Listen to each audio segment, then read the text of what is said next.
saddexda meelood ee dugsiga anigu maalin aan ulahay inaan halkaa dhex imaado waxa weeye waalidka maamulka degmada hadduu waxbarasho wasaare yahay iyo hadduu maamul degmo yahay iyo macallimiinta maamul degmo dugsi kormeeray ma arag 4 maalmood baan imid aanu halka waan dhex maray siday wax u socdaan baan arkay yaa loo gudbinaya wixii had aragtay yaa wax ka qabanaya haddaad sheegto oo halkana uu kana reejeed sugo inuu waxaad ugu maqan tahay xaggaana wax ka soo noqonin dadka isku diraad noqonaysa marka waxaarka iska dhex soco kabahaaga ka ilaasho malaynayaa waxa loo fadhiyo laga wada hadlayana wadantii dugsiga iyo bulshada degmada Baki dugsiga oo saddex waa muraayada degmada ardaydu haday bayska dugsiga oo saddexayna ka dhisnayna dugsi sare waxa lama gaarayaan waxa macallimiin carabka lala dhicin anu gudida degmada kamid ah dugsiga oo saddex ilaa 2008 ilaa 2009 laga soo bilaabo dugsiga waxa lagu soo martay anagoo qaaran uga soo ururna dadweynaha oo waxa arday ee maanta buuxda ayna jirin oo qaaran loo dhax galo alaabeel macallimiinta lagu kabo way ka soo waaday dugsiga uu sacmaray way isbuuxisay waqti ilaa isla xisaabtanka macallinka wuxuu ka soo bilaabmaya sida ay macallimiintuna ka sheekeeyeen waalidiintii inta hadashanay ka soo sheekeeyeen gurigii uu ka soo baxay deelmo waxa anaga halkan lagu soo martay sida uu Axmed ka sheekeeyay xubinta guddi kamid ah in ilmihii oo halkan laga xidhay leeyahay war aawe buugaagi bal cadaadi waxay horta waa inuu qofku markuu shaqada tagay dawad arteen waxa loo gashadaa beero kale ee baalkan shortigan balaarin isbaaldiga haduu laakiin ninku baalka xidhay jeelis xidhay ama beer buu ka shaqeynaya waa maya ardaygii markuu ugu horeysay waxa laga rabay lagu toosinayay waxa waa inuu bal cadiina soo qaato uniformkii uu ardayda kaga duwanaa dadka kale kaga duwanaa ee dibadda jooga qalankiisa iyo buugiisina wato waxaan u joognay oo u taagantiin waalidiintii soo diray sababtiina arday bila buuga arday buugtiisa too laakiin bila qalina wixii maxaa fikrigu soo duxay amba maxaa intaan dibadda joogay amba intaan dugsigaba joogay yaanan ka dhawaajinayaa u maasan yahay maxaa raay kullay maxaa wax halkan sida Yuusuf sheegay dugsigu marxalado badan buu soo maray oo soo bedelay annagana soo marnay soo dhiganay inta maanta ka macallinta maanta ka maamulaba dhammaan dugsiga soo martay taana horta waa nimco la soo maray weeyaan oo waxa weeyaan lahayn doonin waxa weeyaan dhaliilo badan baa kullay halkan laga sheegay dhinac walba taabanaya xagga nadaafadda xagga waxbarashada xagga maxaa rahay dhan walba ahaado oo marna lagu sheegay waalidka marna ardayda marna dawladda lagu sheegay waayahay taqashiga haddaan ka hadalnay annagu dugsiga waan soo marnay mas'uuliyadda horta waan shaqo tagnaa oo maxay ahayd balcadooda iyo buugooga iyo maxay bishooda oo ma ka shaqeynaa warba kama hayno taas waa run xabad iyo dhifiyo demooyan beeraha ma dhacno dhulka ma qarabsana laakiin waxaan doonaynaa inaan maxay ahayd waalidiinka iyo macallimiinta wada socon hada kadib waxaana qalay alladina aamanu qu anfusakum wa ahlikum nar waxa maanta la inoo sheegaya kaliya waxa weeyaan sideen u hagaajinaa caruurteeni iskuulka anuu markaan xubin ka ahay ana imanaya caruurtayda waan ka daba imanaya macallinka halkan boorama jooga ayaa inakiisa wuxuu u diray iskuul waliba quraanka lagu dhigo sida ninkii ugu dambeeyay sheegay isla gabadhii ugu dambeysay ay sheegaysay lacagtana waa loo dhiibay waxa la iskuulkii tag wuu soo noqdaa maalin dambe uu yidhi iskuulkii tagay warina kii aaway 4 sano ma anaga haynaba 4 sano ma hayno wariyay haye dhammaan waalidiin iyo maxaan ku dhahay macallimiin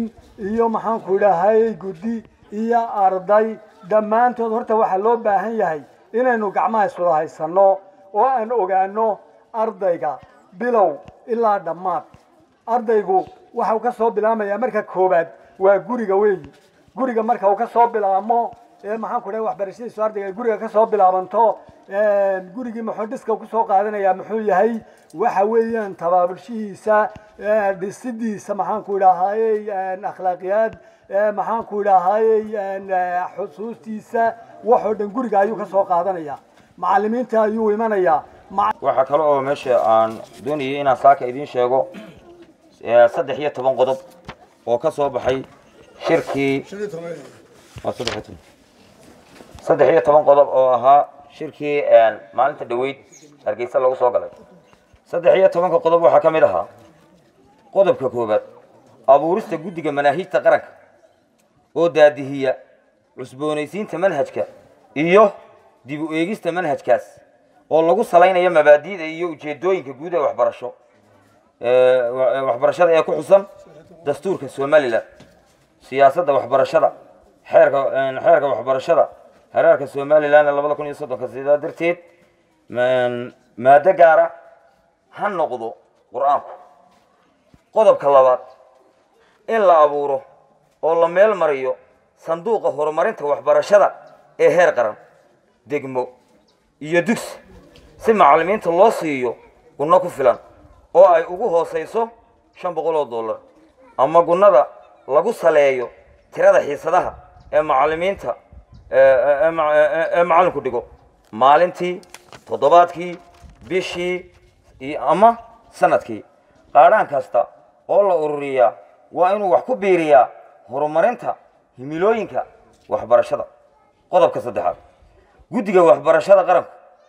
waa in ay u ololeeyaan kordhinta miisaaniyadda iyo maalgelinta waxbarashada qodobka afraad abuurista sanduuqa daryeelka macallimiinta iyo caafimaadka ardayda qodobka shanaad shaqaalaysiinta barayaasha cusub ee dugsiyada dawladda waa in lagu saleeyo qodobada soo socda ee sida ay dugsiyada dawladdu u kala baahi badan yihiin sida ku cad weel xogeedka waxbarashada b mudnaanta in la siiyo dugsiyada dawladda wax ka dhiga ee buuxiya shuruudaha liisanka macallinnimada c waa in lagala tashadaa guddoomiyeyaasha waxbarashada ee degmooyinka iyo gobollada qodobka lixaad midaynta dugsiyada iyo madrasadaha iyada oo dugsiyada lagu kordhinayo taxfiidka qur'aanka iyo xoojinta barashada diinta islaamka isla markaana roolka dhiman waa wada shaqayn la'aanta ka dhaxaysa waalidka iyo macallinka roolka dhiman ama qaybta dhiman waa wada shaqayn la'aanta ka dhaxaysa macallimiinta iyo xafiisyada dawladaha ee ka jira degmada intaas haddii la isku xidho waxaan qabnaa in wax walba la sixi karayo markii la qiimeeyey gobolka awdal degmooyinkiisa degmada ugu arday yar baan ahaa oo 3% baa wax barta halkan ay ku qoran yihiin gobolkana way yaalaan degmooyinka faraha badan leh ee gobolka awdal ka tirsan markii la qiimeeyey ama dalkaba 3% qof baa wax ka barta degmada dadkeeda ama ardaydii gaadhay inay wax bartaan 790 kale wax ma bartaan xaafadaha joogaan gidaaradan ay ku abaan guuskay galaan waa dad aan jirin oo ku hadir la sheegay lahaa dhanbay xiirtaan diintay caayaan sigaarkay ku dhooqaan meelaan marka waxa la inaga doonayaa horta 100kiiba inaan 30 soo gaadho oo ardayda gaadhay inay wax bartaan la keeno dugsiga sanadkan uuladii lama keenin saaflayo 400 arday baa ku jira dugsiga inay 1000 arday ku jira baa la inaga rabaa oo yaani la tartabo 1000 arday la soo gaarsiyo dugsigan ka hoosana 200 sayd ahaado ka sare oo 200 sayd ahaado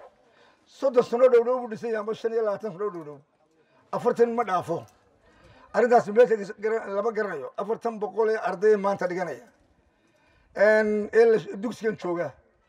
inaka shanaad gaara guusku galayo oo hotelaya basasha dhinacna uu soo xiranaya sigaarku cabaya gidaarkana waada mu fadhiyay gidaarkana macallimiinta uu leeyahay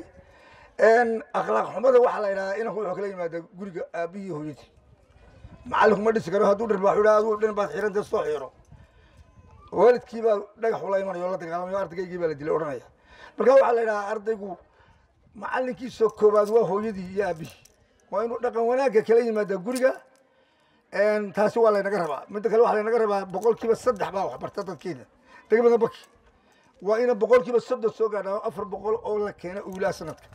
oo dugsi 1200 arday baa laga rabaa ciyaar maaha 400 wax badan maaha 400 arday wax la inaga doonayo maaha farkii wallahi way taala wallahi waa la intus boqolkii 3 qof baa wax barta degmada baki gabigeeda